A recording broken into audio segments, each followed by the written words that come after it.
So we're going to talk about the chi-squared statistic. Typically, this is used when the variables are categorical. By that we mean they're yes or no. Diseased, not diseased. And there's a limited number of categories, although we can have 2 by 2, 2 by 3, and so forth. The statistic basically is the sum, that's what that symbol stands for, of the difference between the observed minus expected squared over expected. Degrees of freedom here refers to the sample size. It's actually n minus 1.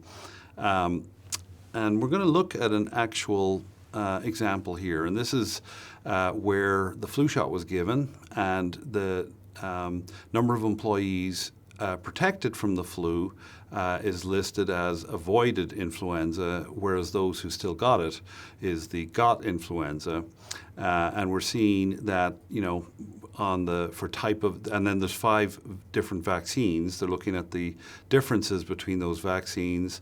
And, for the most part, we're seeing that somewhere between 79 to 91% of people were protected with the varying vaccines.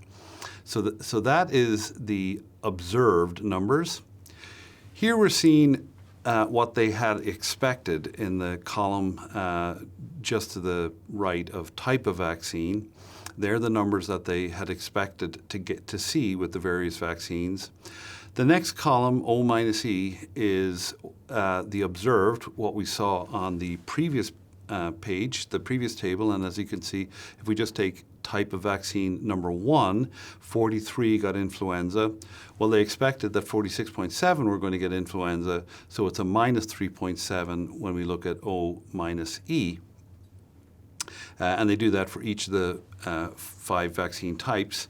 And then the last column is where that minus 3.7 has been squared and then divided by E. And that's what that number is. As we talked about, the chi-square sums all those numbers and then gives us down in the bottom left a final number. The degrees of freedom, we said it's n minus 1. Well, there's 5 vaccines, so that's 4. And then we're told that the p-value is somewhere between 0.001 and 0.01.